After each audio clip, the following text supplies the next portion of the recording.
The Lord's Prayer has been said to be Jesus' theory lesson on prayer, kind of like his classroom on prayer. But it's not until Jesus' final hours that we get Jesus' field lesson on prayer, where he shows us the tools that it takes to pray in the hard times of life.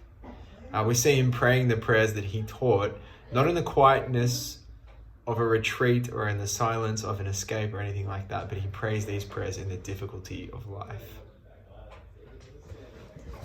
Kieran showed us how Jesus prayed for God's will to be done, even when Jesus knew that that would be terrible for him. Yesterday, Travis told us about how Jesus taught us to pray for forgiveness. On the cross, Jesus also prayed for forgiveness, but since Jesus hadn't done anything wrong to be forgiven of, he prayed for the forgiveness of his executioners, because they didn't know what they were doing, he says. And today, Jesus prays that we would not be led into temptation. And I was thinking about other times that Jesus spoke about temptation in his life.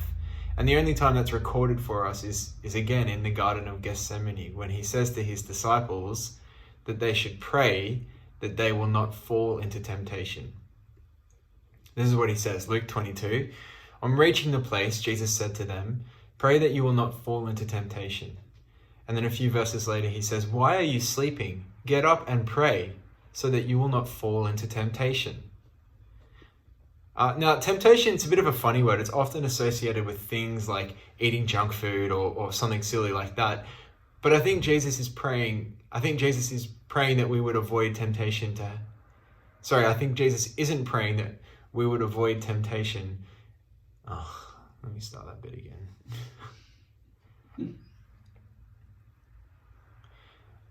Temptation is a bit of a funny word. It's often associated with trivial things like eating junk food or something like that.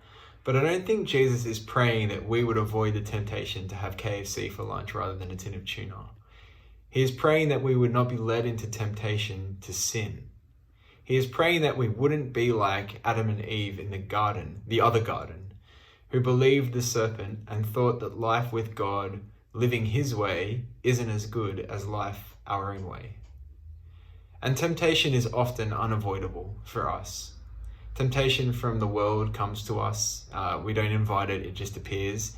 Temptation from the devil comes to us as well. And we actually see this in the gospel because Jesus faces temptation from the devil in the wilderness.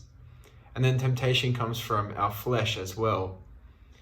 And we often have things set up, or we have tricks and ways that we can avoid that kind of temptation.